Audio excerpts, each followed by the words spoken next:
अगर आप एक बजट सेडान लेना चाह रहे हैं तो इंडियन मार्केट में आपके पास दो नई जापानीज कार्स हैं। वेल, ये तो ऑलमोस्ट इंडियन ही है, बट इन दोनों में से पिक कौन सी करनी चाहिए? अमेज जो होंडा की ब्रांड वैल्यू के साथ साथ सेगमेंट फर्स्ट एडास ऑफर करती है, या फिर डिजायर जो पॉपुलर है सेगमेंट फर्स्ट सनरूफ ऑफर करती है और इससे 1 लाख सस्ती भी है? बस इसी सवाल का जवाब जानना है इस वीडियो में, तो आइए शुरू करते हैं इनके डिजाइन से।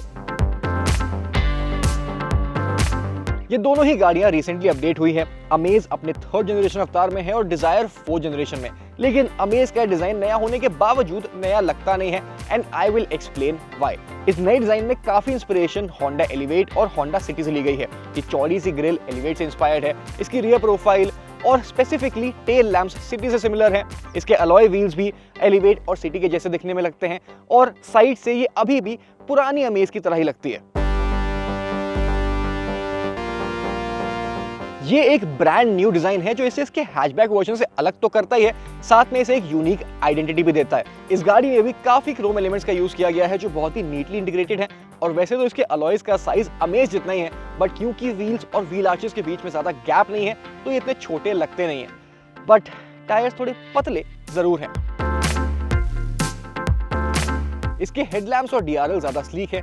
फ्रंट में हॉरिजॉन्टल लाइंस होने की वजह से ज्यादा चौड़ी भी लगती है और इसके Y shaped LED tail lamps भी एक प्रीमियम टच को ऐड करते हैं। अब इन दोनों में से मेरा पिक तो डिजायर ही है, but I would like to know कि आपको दोनों में से कौन सी गाड़ी ज्यादा अच्छी लगती है। अब before we move on, I want to talk about the keys. Amaze के साथ मिलती है एक स्मॉल ब्लैक की जिसमें थोड़े से क्रोम और ग्लॉस ब्लैक इंसर्ट्स हैं। ये पुरानी ज़रूर है लेकिन देखने में बुरी नहीं लगती है, और क्योंकि इसमें थोड़ा वेट भी है तो ये हाथ में हेवी भी फील होती है। कंट्रोल्स के लिए इसमें लॉक और अनलॉक के बटन्स तो हैं ही, साथ में बूट ओपन करने के लिए भी डेडिकेटेड बटन दिया हुआ है।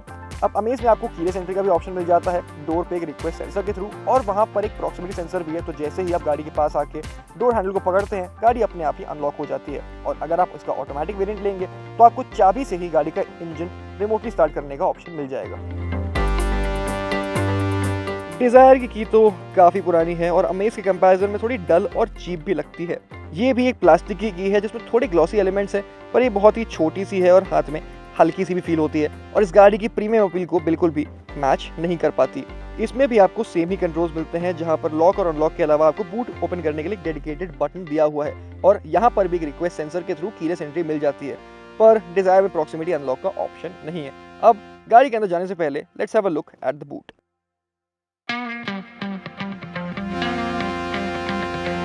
अमेज में मिलती है 416 लीटर की बूट, जिसके शेप की वजह से आप यहाँ पे बड़े सूटकेसेस आराम से रख सकते हैं। इसमें पूरे सूटकेस का सेट आ जाएगा और उसके बाद भी जगह बच जाती है कि आप 1 या 2 छोटे बैग रख लें डिपेंडिंग ऑन देयर साइज। और तो और क्योंकि इसकी बूट लिप बहुत नीचे है तो आपको सामान रखने और निकालने में ज्यादा एफर्ट्स भी नहीं लगेंगे। डिजायर की बूट में ऑलमोस्ट उतना ही सामान आ जाता है जितना अमेज में है, बट इसकी बूट थोड़ी सी छोटी है एट 382 लीटर्स। अब इसमें आपके बड़े सूटकेसेस तो उतने ही आ जाएंगे जितना अमेज में आते हैं, लेकिन छोटे बैग्स रखने के लिए यहाँ पर स्पेस थोड़ी सी कम है। और इसकी बूट लिप भी अमेज की तरह ही नीचे है, तो सामान रखने और निकालने में आपको एफर्ट ज्यादा नहीं लगेंगे। लेकिन इसकी बूट में एक प्रॉब्लम है, अगर आपके पास चाबी नहीं है, चाबी गाड़ी के अंदर है, गाड़ी अनलॉक्ड है, गाड़ी स्टार्ट है, लेकिन अगर आपके हाथ में चाबी नहीं है तो बूट अनलॉक नहीं होती है, और उसे अनलॉक करने के लिए चाबी पास में लानी पड़ती है। मारुति को इसका एग्जीक्यूशन थोड़ा बेटर करना चाहिए था। अब डिजायर देखने में बाहर से तो ज्यादा प्रीमियम लगती है, लेकिन अंदर से कहानी थोड़ी अलग है।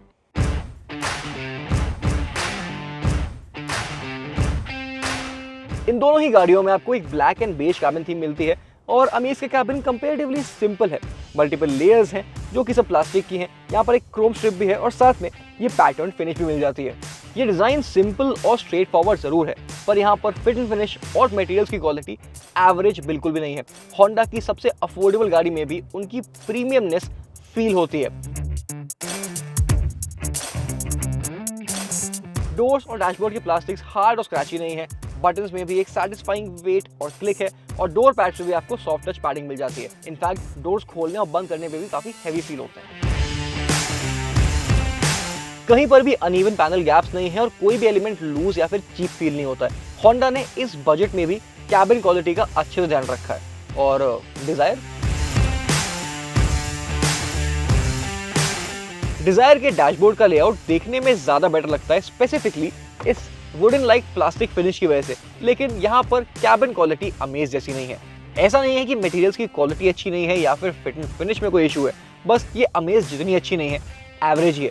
फिर भी यहाँ पर बटन्स में आपको एक सेटिस्फाइंग क्लिक मिल जाता है और प्लास्टिक्स भी स्क्रैची नहीं है। अगर मुझे लुक्स के लिए कैबिन चूज करना पड़ा तो मैं इसी कैबिन को चूज करूंगा, लेकिन अगर मुझे फिट एंड फिनिश के लिए कैबिन पिक करना हुआ तो वहां पर अमेज इजीली बेटर है। अब आपको इन दोनों में से कौन सा कैबिन ज्यादा अच्छा लग रहा है, do let us know in the comments. और अब आगे बढ़ते हैं फीचर्स की तरफ।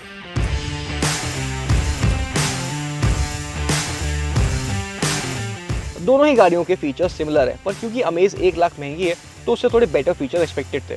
इसमें आता है एक 8 इंच का टच स्क्रीन जिसका यूजर इंटरफेस थोड़ा सिंपल है और थोड़ा आउटडेटेड भी फील होता है।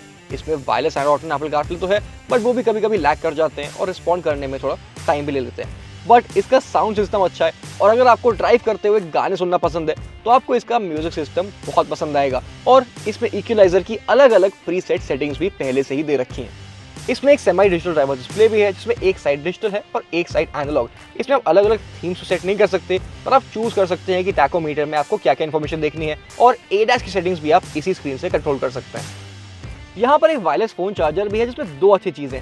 सबसे पहले तो ये फोन को जल्दी गर्म नहीं करता है, जिसकी वजह से बार बार चार्ज रुकता नहीं है और आपको फोन हटाना नहीं पड़ता है। और दूसरी चीज है ये बटन जिससे आप चार्ज को ऑन या ऑफ कर सकते हैं। अगर आपका फोन चार्ज हो गया हो या फिर आप फोन चार्ज ना करना चाहते हो तो आप इसे ऑफ कर दें और इस चार्जर को एज अ ट्रे यूज कर सकते हैं। इन सब के अलावा यहाँ पर ऑटोमेटिक क्लाइमेट कंट्रोल है, पुश बटन स्टार्ट स्टॉप है और ड्राइवर सीट हाइट एडजस्टेबल भी है।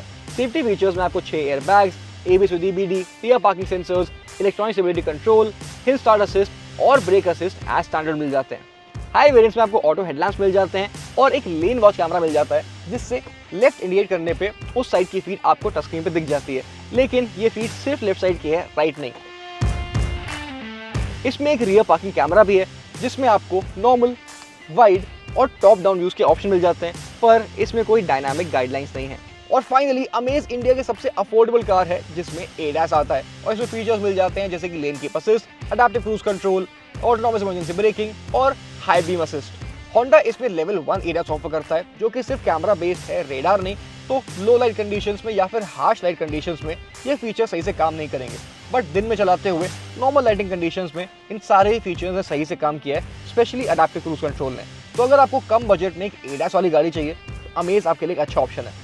अब आती है डिजायर और उसके अपने कुछ यूनिक फीचर्स हैं। सबसे पहले इसमें एक बड़ी 9 इंच की टच स्क्रीन आती है जिसका यूजर इंटरफेस तो अमेज की तरह ही सिंपल और ओल्ड फील होता है, पर यहाँ पर आइकन्स बड़े हैं जिसकी वजह से इसे यूज करना आसान है और इसमें वायरलेस एंड्रॉइड एप्पल कारप्ले भी लैग फ्री चलता है।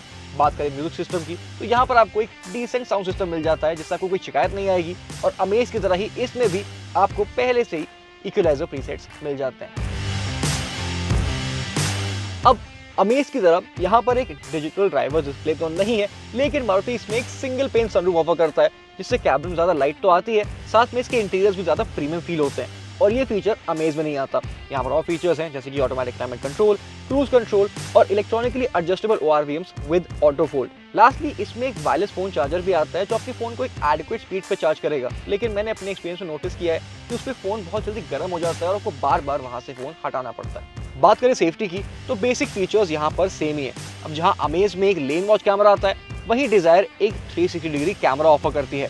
तो अगर आप किसी पतली सी गली से निकल रहे हैं या फिर टाइट स्पॉट से गाड़ी को बाहर निकाल रहे हैं तो ये फीचर आपकी वहां पर बहुत मदद करेगा। और तो और इसके रियर व्यू कैमरा में आपको डायनामिक गाइडलाइंस भी मिल जाती हैं जो पार्किंग के वक्त काफी हेल्पफुल होती हैं। बट इस 360 डिग्री कैमरा में आप एंगल्स को चूज नहीं कर सकते और इसके 3D मॉडल को भी आप हाथ से मूव नहीं कर सकते। और तो और 360 डिग्री कैमरा होने के बावजूद भी यहाँ पर कोई ब्लाइंड व्यू मॉनिटर नहीं है, जो कि I feel is a miss. उसके लिए आपको गाड़ी को रिवर्स में डालना पड़ेगा और स्पेसिफिकली हाथ से आपको वो व्यूज सेलेक्ट करने पड़ेंगे। अब डिजायर में एडास तो नहीं आता, मारुति ऑफर करती है तो ऑब्वियसली बहुत अच्छा लगता, लेकिन इस गाड़ी के पास एक 5 star crash test safety rating है भारत एनकैप से। अब before we move on to the rear seats, let's check out the cabin practicality.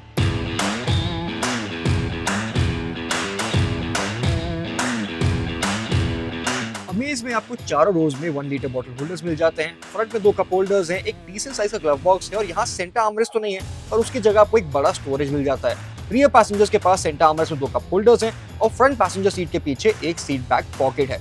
Charging options के लिए यहाँ फ्रंट में एक वायरलेस फोन चार्जर है, एक USB पोर्ट है और एक 12 वोल्ट सॉकेट। रियर पैसेंजर्स को बस एक 12 वोल्ट सॉकेट ही मिलता है। डिजायर में भी स्टोरेज ऑप्शन सिमिलर हैं, बट यहाँ आपको सीट्स के पास एक बड़े स्टोरेज की जगह एक पतला सा स्लॉट मिलता है जहाँ आप अपना फोन रख सकते हैं, लेकिन चार्जिंग ऑप्शंस यहाँ बेटर हैं। फ्रंट में आपको wireless phone charger, USB port और एक 12 वोल्ट सॉकेट मिल जाता है और रियर सीट पैसेंजर्स को एक यूएसबी पोर्ट और एक टाइप सी पोर्ट भी मिलता है।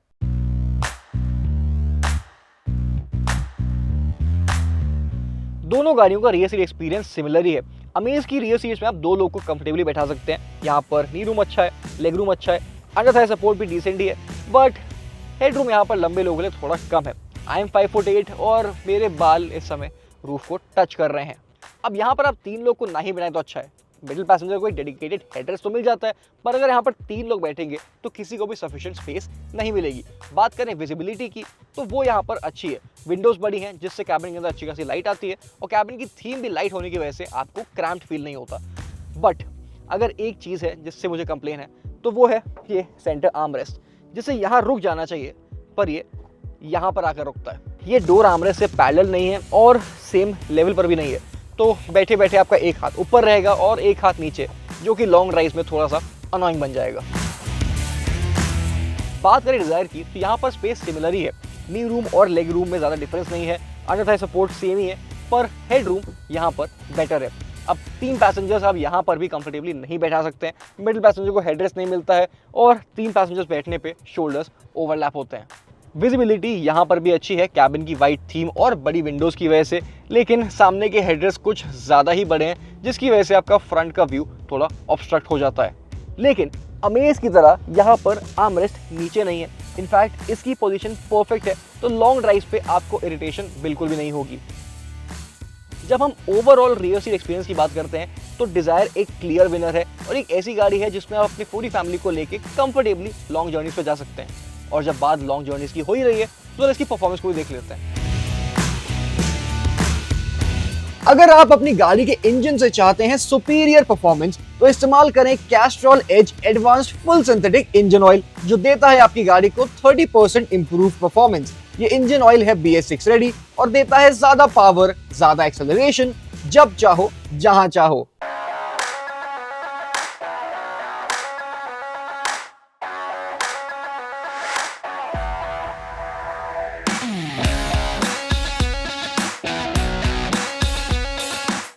होंडा अमेज में आता है 1.2 लीटर का 4 सिलेंडर पेट्रोल इंजन, जिसकी परफॉर्मेंस फिगर्स आपको इस टेबल में दिख जाएंगी। इंजन रिफाइंड है, इसमें वाइब्रेशंस कम है और यहाँ पर पावर सफिशिएंट है। पहले बात करते हैं सिटी ड्राइव्स की, which are nothing out of the ordinary. आप शहर में आराम से क्रूज करते रह सकते हैं, वहाँ पावर की कमी नहीं है और ओवरटेक्स भी इजीली हो जाएंगे। बट वहाँ पर कुछ स्पेशल नहीं है, आप सेकेंड या थर्ड गियर पे बस क्रूज करते रहेंगे, वहाँ पर आपको बार बार गियर चेंज नहीं करने पड़ेंगे और फ्यूल एफिशिएंसी आपको 12 से 13 kmpl की शहर के अंदर मिल जाएगी। लेकिन हाईवे पे से चलाने में आपको मजा आएगा। अगर आप अकेले ड्राइव कर रहे हो तो वहाँ पर आपको पावर की कमी महसूस नहीं होगी, आप आराम से ट्रिपल डिजिट्स पे जा पाएंगे, ओवरटेक्स पे एफर्टलेस लगेंगे और आपको किसी भी समय परफॉर्मेंस डल फील नहीं होगी। बट अगर गाड़ी में 4-5 लोग बैठे हुए हैं तो वहाँ पर आपको एडिक्वेट परफॉर्मेंस की मिलेगी। 100 kmph तक जाने में थोड़ा टाइम लगेगा और इंक्लाइंस पे भी ये थोड़ा सा स्ट्रगल करेगी। तो अगर आप फैमिली के साथ घाट्स में ड्राइव कर रहे हैं तो वहाँ पर आपको बार बार डाउन शिफ्ट करके एक्सेलरेट करना पड़ेगा। बात रही फ्यूल एफिशिएंसी की तो हाईवे ड्राइव्स में आपको 16 से 17 kmpl तक की फ्यूल एफिशिएंसी मिल जाएगी। अब हम तो मैनुअल चला रहे हैं, पर अमेज में ऑटोमेटिक में एक CVT का ऑप्शन है जिससे आपको एक स्मूथ ड्राइव एक्सपीरियंस मिलेगा और अगर आप शहर के अंदर ज़्यादा चलाते हैं तो हम आपको वही रिकमेंड करेंगे। अब बढ़ते हैं डिजायर पे।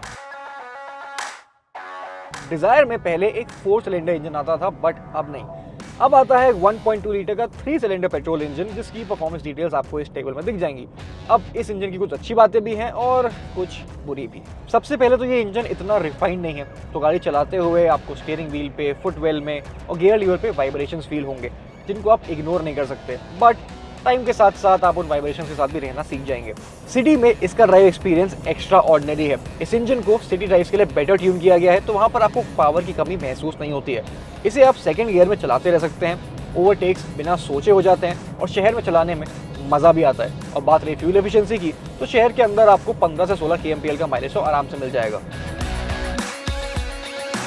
पर हाईवे पे चलाते हुए आपको पता चलता है कि यहाँ एक डलनेस है। इस इंजन को सिटी ड्राइव के लिए बेटर ट्यून किया गया है, पर हाईवेज पे आपको पावर की कमी महसूस होती है। Overtakes well in advance plan करने पड़ते हैं और ट्रिपल डिजिट तक जाने में भी टाइम लग जाता है, स्पेशली अगर आप 80 से 100 तक एक्सेलरेट कर रहे हो। आप अपनी सिटी ड्राइव को तो एंजॉय कर लेंगे, बट हाईवे ड्राइव थोड़ी और बेटर होनी चाहिए थी। लेकिन हाईवे पे एक एडवांटेज है और वो है इसकी fuel efficiency. Normal driving conditions में आपको 18 से 19 kmph तक का माइलेज आराम से मिल जाएगा, और अगर आप 80-90 की स्पीड पे क्रूज कर रहे हैं तो तब आपको 20 से 22 kmph तक का भी माइलेज आराम से मिल सकता है। अब डिजायर में एक ट्रेडिशनल ऑटोमेटिक ट्रांसमिशन तो नहीं आता है और उसकी जगह यहाँ पर एक AMT है, बट फिर भी उसके गियर चेंजेस स्मूथ हैं, टाइमली हो जाते हैं और हल्का सा ही जर्क लगता है। लेकिन अगर आपको एक कन्वीनियंट ड्राइव एक्सपीरियंस चाहिए तो उसके लिए अमेज का CVT ही बेटर रहेगा। राइड क्वालिटी की बात करें तो दोनों ही गाड़ियां कंफर्टेबल हैं और दोनों में एक मेजर डिफरेंस है। अमेज में मूवमेंट ज़्यादा है और वो ईजिली नोटिसेबल है। जब आप सिटी में चला रहे होते हैं, खराब रास्तों के ऊपर से निकाल रहे होते हैं, तो गाड़ी का काफ़ी ज़्यादा साइड टू साइड मूवमेंट होता है, जिससे पैसेंजर्स को डिस्कम्फर्ट होगा। हाईवेज के भी अंडुलेशंस और फ्लाईओवर के एक्सपेंशन जॉइंट्स पे इस गाड़ी का मूवमेंट काफ़ी ज़्यादा एविडेंट है, जो कि लॉन्ग जर्नी में थोड़ा अनोइंग हो सकता है, लेकिन इसकी हाई स्पीड स्टेबिलिटी काफ़ी अच्छी है। बात करें डिजायर की तो इसकी राइड क्वालिटी बेटर है। इनफैक्ट राइड कंफर्ट इस गाड़ी की हमेशा से खासियत रही है। अमेज के कंपैरिजन में यहाँ पर बॉडी का मूवमेंट भी बेटर कंट्रोल्ड है। खराब रास्तों को ये ज़्यादा अच्छे से हैंडल भी कर लेती है और गाड़ी के अंदर बैठे पैसेंजर्स को वो मूवमेंट ज़्यादा फील भी नहीं होता। हाईवे पे भी ये कंफर्टेबल है, स्टेबल है और इसकी हैंडलिंग से भी आपको कोई शिकायत नहीं आएगी। वैसे तो दोनों ही गाड़ियाँ कंफर्टेबल हैं, लेकिन अगर मुझे कंफर्टेबल राइड के लिए कोई एक पिक करनी पड़ी तो मैं डिजायर को ही चूज करूंगा। अब ये जानते हैं कि कौन सी गाड़ी किसे लेनी चाहिए। ये दोनों गाड़ियां काफी क्लोज हैं, सिमिलर इंटीरियर स्पेस है, दोनों प्रैक्टिकल है और दोनों ही छोटे सेडान में एक बड़ी गाड़ी वाला फील देते हैं, लेकिन दोनों क्लियरली दो अलग लोगों के लिए बनी है। अगर आपको engine refinement, better interior quality, better boot space, बेहतर ऑटोमेटिक एक्सपीरियंस और एडैस चाहिए तो पिक द अमेज। लेकिन अगर आपको बेटर मैनुअल ऑप्शन, ज्यादा फीचर्स, ज्यादा माइलेज, ज्यादा कंफर्टेबल राइड क्वालिटी और एक बेटर वैल्यू फॉर मनी चाहिए तो पिक द डिजायर। अब इन दोनों गाड़ियों से रिलेटेड अगर आपके पास कोई और सवाल है, आप आपसे कमेंट सेक्शन में पूछ सकते हैं। अगर आप चाहते हैं कि हम कुछ और गाड़ियों का कंपैरिजन करें तो please let us know in the comments. Do like, share, subscribe and I will see you in the next one.